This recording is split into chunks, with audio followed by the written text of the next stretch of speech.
You're listening to the Love Your Neighbor podcast.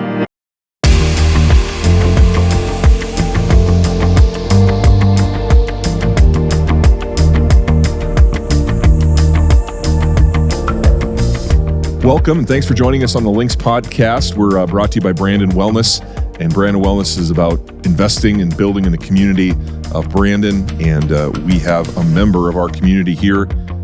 Scott Carroll is joining us. Scott, thanks for taking time to come join us. Absolutely. I appreciate you asking me to come. Yeah, we're not going to take any live questions from the audience. This won't be like teaching. Okay, that's good.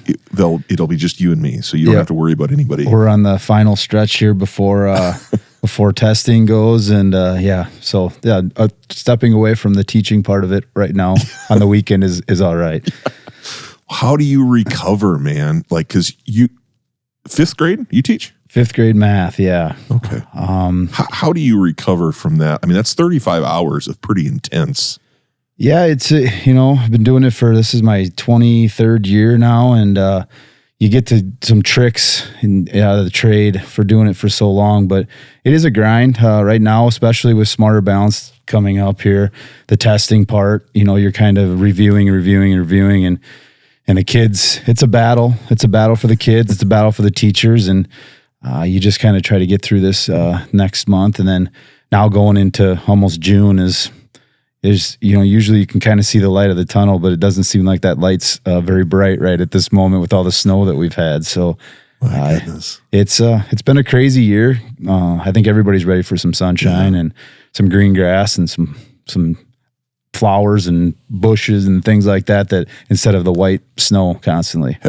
Have snow days been forever ruined now for you this year? Yeah, it's the kids, they're all super excited when we have snow days, but kind of had to sit down and talk with them, a month ago. And I said, guys, I know snow days are great, but you got to remember we're going to be going till August here if we keep getting these snow days. And then I said, I think you'd rather be going to school now when it's not very nice out than in June when it's 80 degrees, So, but it's been one of those, it's been a crazy, crazy winter. So, but we're surviving. So we want to, a lot of people, obviously growing up in Brandon, you grew up in Brandon. Yep. There's probably a lot of people listening to this that know you and can tell stories about you growing up in Brandon, but there's also people listening that are totally new. They've just moved. So let's kind of rewind the clock. Give us a little bit. How did you get to Brandon? Yeah, whoops. Go ahead. Sorry. In the beginning, I mean, how did you get here? So I'm a Wisconsin guy. That's where I was born. My family's raised in Wisconsin. All my relatives were from Wisconsin, and actually was born in Green Bay. So if anybody knows me, everybody knows my family. They know we're huge Wisconsin fans, Green Bay, sure. Brewers, Bucks, Badgers, all that kind of stuff. But moved here when I was 6. My dad got a job and kind of lived here since I've been, in kindergarten. Okay. And, grew up, went to school here. Kind of was somewhat of a high school sweetheart with my wife now. Kind of dated our senior year a little bit at the end of our senior year, and then throughout college, and ended up, getting married and things like that. But, and then, went to college and just kind of found my way back to Brandon. I don't think I ever really left Brandon.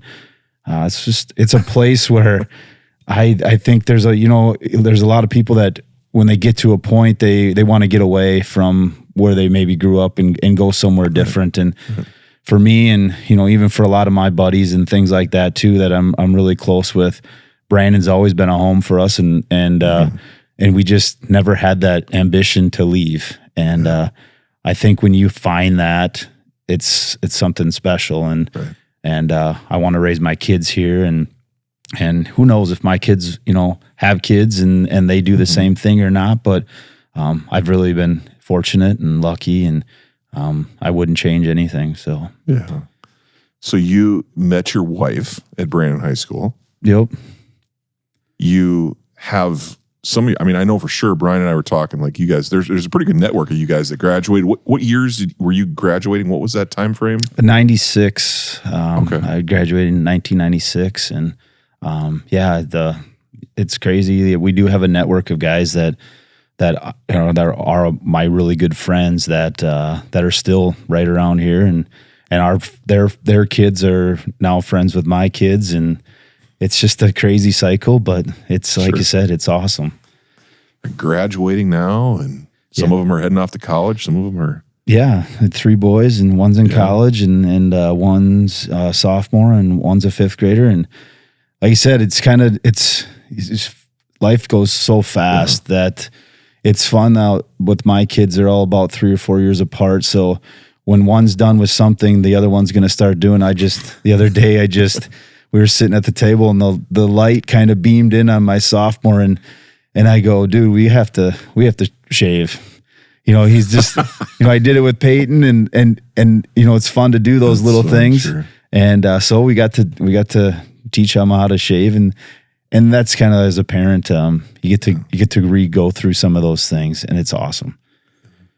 So did you teach all of your boys, Peyton and Ryland, and your youngest is Wyatt. Wyatt. Okay. So have you taught all of them? I had, in some aspect, I've had him in class. Rylan and Wyatt, I had more. Wyatt, I have, because I've now math. The other one I had, or Peyton, is the one that I didn't have as much, which probably worked out for the best, because we're kind of alike in too many ways that I think it would have probably had some rough patches, but the other 2 I've had in class, and it's, a lot of people don't understand how they can think how it's hard, but it's really not any different than, being at home, and they just have to try to remember that they're in a school setting, not at home sometimes. And so I treat them just like anybody else. I get after them when they're not doing what they're supposed to be doing, and those types of things. So yeah, I've had the I've had the privilege of coaching my boys, and especially my oldest and Ryland are the same age, and so got to coach those guys. And it's like I've learned as they've gotten older, I'm relating to them more now as a athlete than I am as like a dad. Yeah, for sure. Because you look at them and you go, well, okay. I'm still going to love you. Yeah. But you're going to be on the bench. Yeah. Like, you're still my son, but I know that you don't want to be, sitting or in school. I know you don't want to have D's to take home. I know you want to do well. You got to do the stuff. For sure. I can't do it for you. For sure. It's kind of like that tough love, hey, I'm always going to be proud of you, but if you're not putting in that time and effort, and things happen because of that, then you have to face the consequences. If it's like you said, sitting on the bench, or if it's you failing a class and having to take it over, it's sometimes as a parent too, we have to let them make mistakes, and they have to figure out some stuff on their own. But I know exactly what you're saying is, trying to relate as an athlete.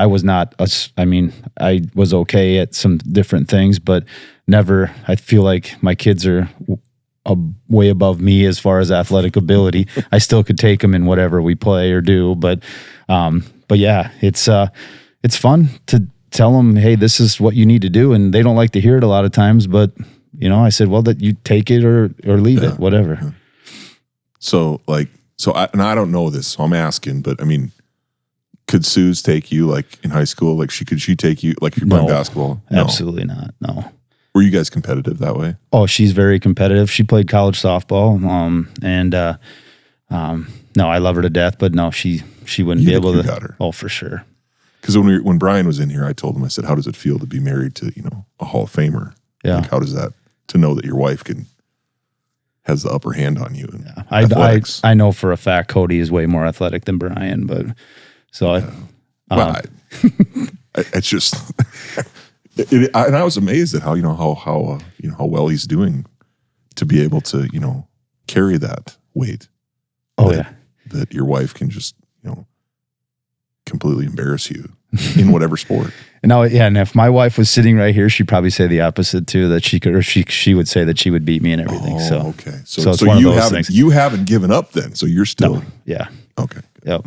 Do you guys still, when you guys go out like Carroll's go out for dates? Do you guys go golfing, bowling? I mean, what do you guys do? Well, it seems like our dates right now are at a ballpark or eating a hot dog and nachos but it's you kind of go through those little areas, but of not having a lot of alone time with just me and her. But like you said, we wouldn't change it for anything. Sure. We still try to go out every once in a while but then you're just talking about the whole week anyways and about what's going on and what we have to do next week and the whole rigmarole. What's it like being, I mean, I guess you probably don't know anything different, but I mean, what's it like being married to another teacher?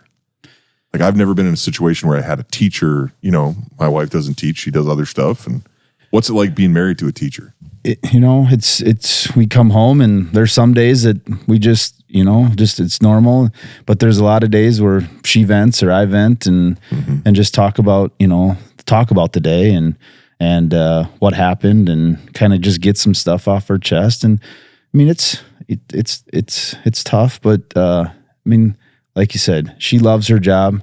As a PE teacher, she's gotten some really close friends teaching there as well, and she loves what she does, and she's so good at it.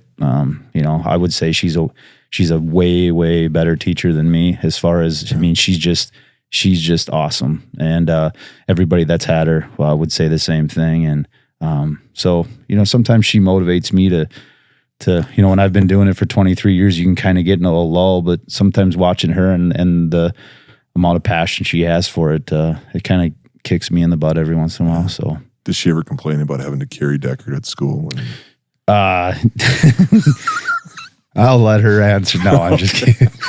No, her and Deckard have gotten really, really close, and he's a good dude, and no, they kind of.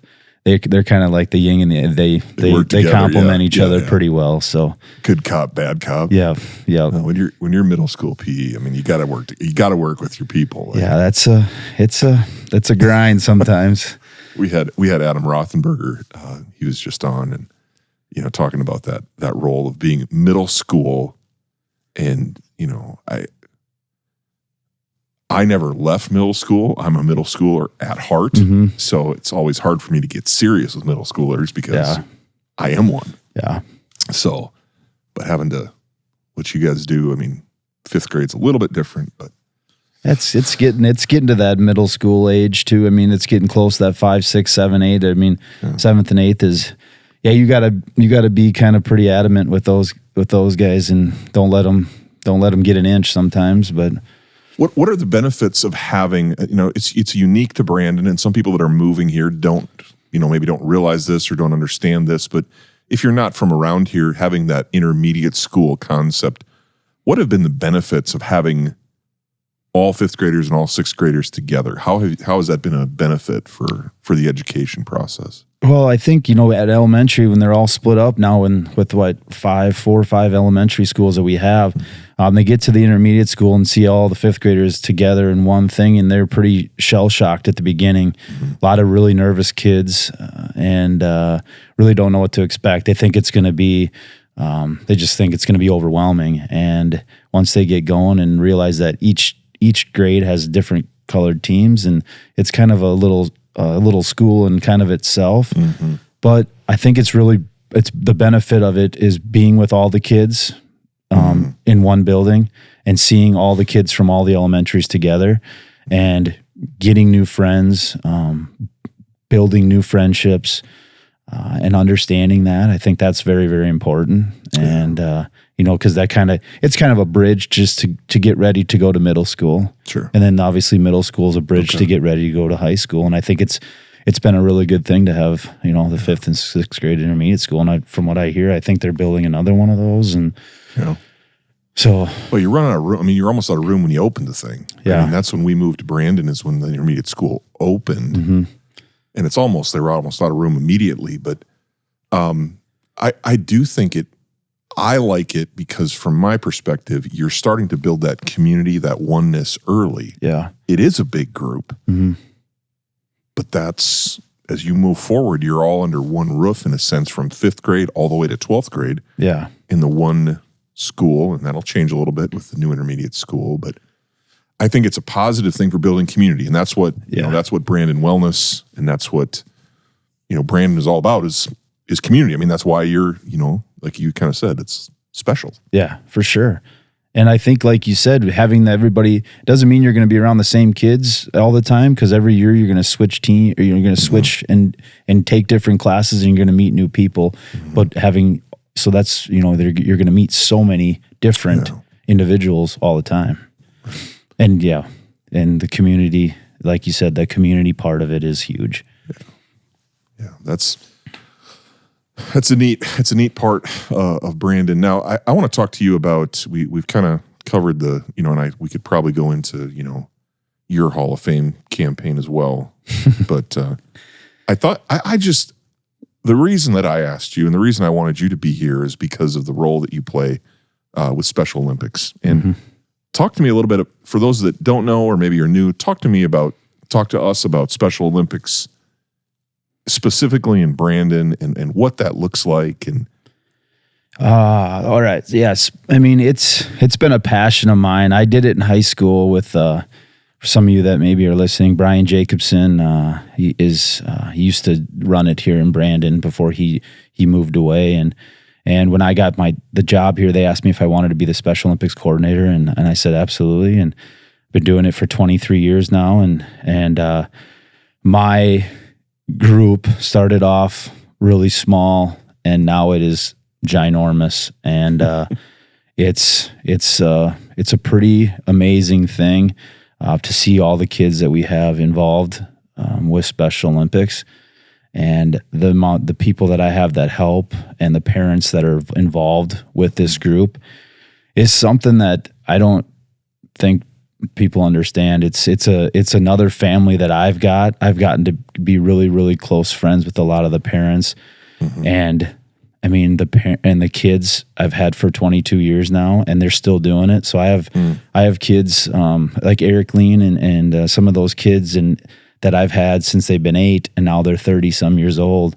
And it's just a bond, and it's just a friendship, and it's a chance for those guys to get together and do things that they enjoy, like basketball and bowling and track. And I wouldn't change that for the world. They mean everything to me. Some days when I do have a rough day and I have a Special Olympics practice, it pretty much puts things gets me back on track, because the smiles, the hugs, the relationships make you realize that, hey, life's a good thing, even on a bad day. I didn't realize that, 23 years. So how did you get in high school? How did you get involved in Special Olympics? So we just, people, they ask if you want to, help us, basically the one that we did was the basketball.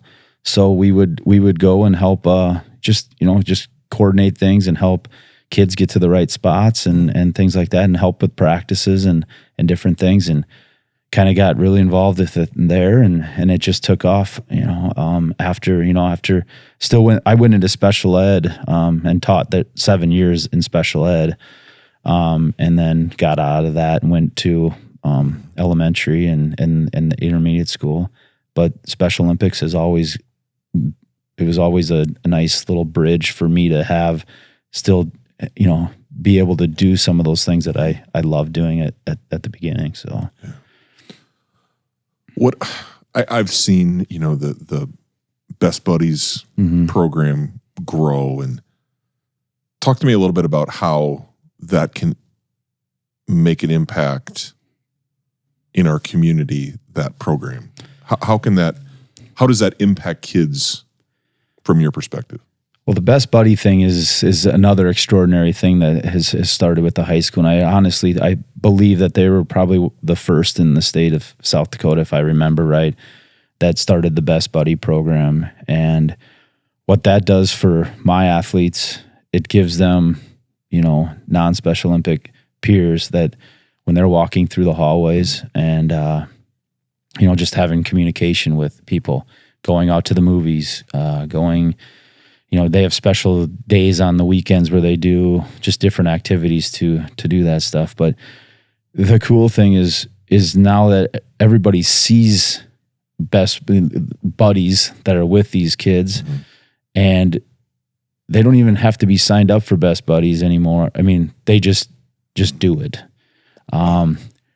They are at every event that we had our basketball state tournament a week ago, and we had so many people, the buddies and people that would just come and watch, and you don't realize how much that means to those guys when they see the people they see in the classroom that they look up to coming and watching them doing their events.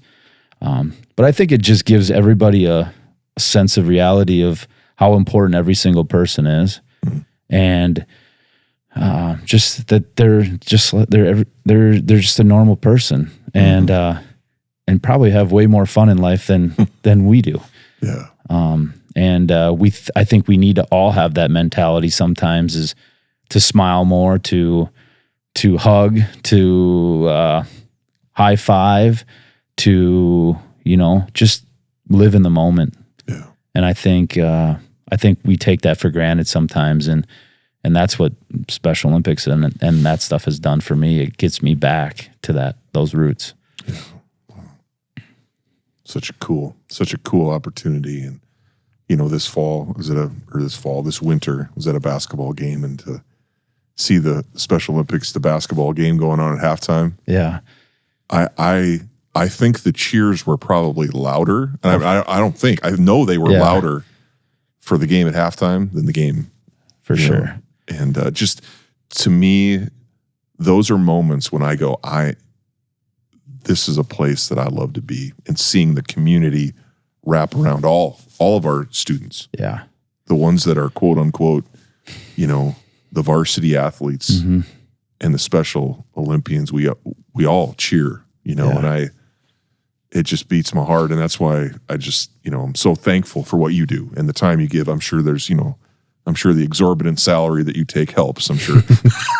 Yeah. But I'm just kidding. No. But I mean, just the love of it and the passion, being around and just seeing the impact is, I know for me, it's important for me to see that and to share that. So thank you, Scott, for your leadership in that. No, I appreciate it. I wouldn't, like I said, I wouldn't change it for the world. And, it's a special thing, and it's taught me a lot about life. It's taught my kids a lot about life. It's taught my wife a lot of things. And even my friends, they've gotten to be a big part of doing stuff and coming and watching. And I think it makes everybody a better person. Yeah. Well, I'm excited, and we're kind of, we've been unrolling this idea of the Brand Wellness Center, but a huge motivation for this wellness center is that our Special Olympians would have a place 12 months out of the year where they can have priority for space, whether it's basketball, whether it's whatever sport they're doing. I don't know if we'll have a bowling alley, but I want, I know Mike's reached out to you and you've talked, and Daryl has been a part of these conversations where we really believe that this wellness center will become the unofficial home away from home for our Special Olympic athletes. And I, as president of the board, I want to make sure that that's our number one priority, is giving you and your athletes the space they need to be healthy, to be active. Yeah. And I wish it was done already, because we've struggled right now with finding gym space, because every spring sport cannot be outside.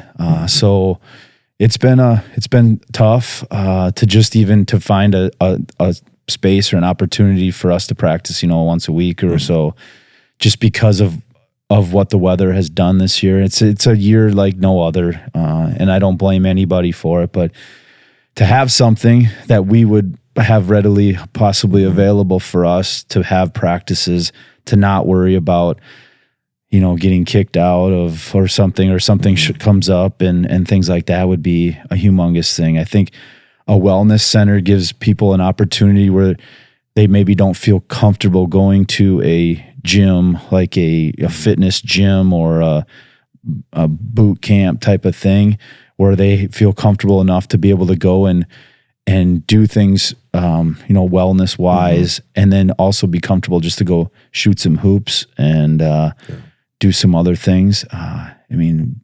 Wellness is a very important part for our Special Olympic athletes. And to be, like everybody, they need to do it more.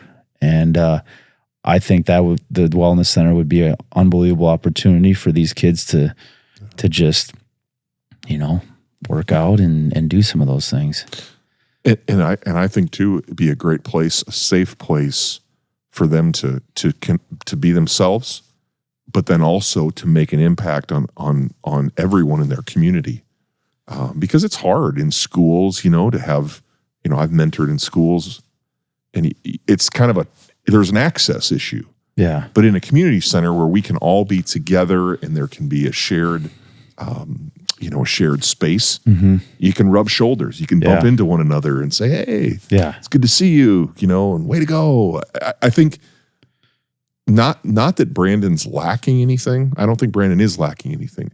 I think this could really help us be more of who we are in a different way. For sure. It just kind of turns the volume up on that connectivity, and taking a Friday night at the stadium to a Tuesday afternoon at the Wellness Center. That you can have that same, hey, it's good to see you, that you have at Sunshine. You can have that in a wellness space. For sure. I think it's going to be awesome. I think it's been a long time coming. I think Brandon has needed this, and I'm so grateful for the opportunity that it looks like it's going on, and it's going to be I think it's going to be a special thing for Brandon. Brandon's a special place already, but to just keep doing little things, every year that make it a little bit better. I think as long as we keep doing that, like you said, some new restaurants have opened up and some new development things as far as other businesses and stuff that have heard through the grapevine, but and they're packed and they're busy, and it just makes Brandon a cool place. And I think the Wellness Center is going to be an absolutely awesome thing for Brandon. Well, I'm excited for it. I really believe that with Mammoth Sports, they've stepped up huge. They want to see this happen. They want to do it well, and they have a great passion for Special Olympics as well through their organization. And so that was really the reason, one of the main reasons we decided to go with Mammoth, is because they have a vision for not just sports. And you and I, we love sports. I love competition. But there is more to life than competition. There's those human, real life moments that you can't, that just aren't articulated on a scoreboard. No. Scoreboards come and go. Yeah, exactly. But relationships are long-lasting, life-lasting things. And so, Scott, thank you. Is there anything else you would say to somebody that's new to Brandon? They've just moved here or just thinking about moving here. What would you say to somebody? Give them a little bit of advice from can I say, are you consider yourself an OG? OG. Yeah, pretty much, I would think. OB, maybe? Original Brandonite. Yeah. Straight out of Brandon? Straight out of Brandon. I would consider myself, Brandon. I still like to take the claim to fame that I was actually born in Green Bay. So, and my brothers weren't. So it's kind of, so I'm actually a real Wisconsin fan.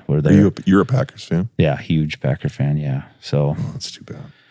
Yeah. So, but as far as Brandon goes, there's so many things that you could say about Brandon that makes it a great community, and the schools and just the community in general.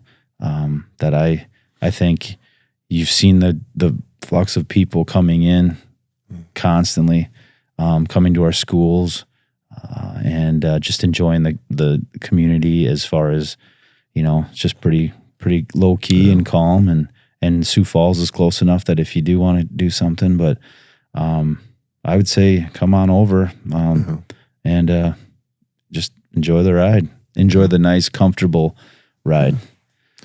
Comfortable. See, I'm a pastor. And That's something I pick up all the time. People are comfortable in Brandon. Yeah. They're comfortable, and I'm not always okay with that. Sometimes I like to jack them up a little bit. Yeah, for sure. But you're definitely right. I think Dr. Larson said it best one time. He and I were talking about. We were talking about, community wellness improvement and stuff, and he goes, I've lived all over the place. What more do you want? Yeah. You got safe streets. Yeah. You got great people. You got lots of space. You're close. What else do you want? Yeah. And so I think gratitude for our community and folks like you. Thanks for taking time to share your story a little bit. Hopefully we can, next time we'll get a few more details. Yeah. And I'm like you said, I'm super excited for the opportunity to use that wellness center as a place for the Special Olympic athletes as well as everybody else in the community. And I think it'll be a cool place to possibly call home. Yeah. Well, I'm excited. So Brian threw you under the bus and got you on the podcast. Who would you like to throw under the bus and get on here next? You got to throw somebody under the bus. Well, I mean, there's a lot of people that but I don't know really what they give. What about Nick Scott? He would. I mean, he's a board member, and he would be. He'd be a good one. Think we should get him on here? He likes to talk. He might have to go more than 15 minutes, but the problem is I wouldn't get to talk. Yeah, you would. No, if Nick was on here, I wouldn't do any talking. No. Okay. Well, that'd be a good one. That'd be a good episode. Well, if you think of somebody else to throw under the bus, let me know. Jason Melcher, Ace. No. Yeah. Maybe. Yeah. That's a good one. He's kind of hard to nail down though. Yeah. He's so super busy. He's kind of a Harrisburg guy though now, isn't he? Kind of like he's got his little things in different communities. Like yeah, he's got a lot of stuff on the stove. Do you think he'd have time for us in Brandon? Oh yeah, he'd make time. He would. Good. Okay. Well, there you go, Jason. You're up next, and Scott said you need to make some time. This has been good. Thanks for coming, Scott. I appreciate it. We'll see you again. Thanks, man. Sounds good. All right. Thank you for joining us on the Love Your Neighbor podcast. The purpose of the Love Your Neighbor podcast is to build community one conversation at a time. You can help us build that community by sharing the podcast on your social media channels and rating our podcast on whatever platform you're listening from. Another way is to let us know of any neighbors who have a story.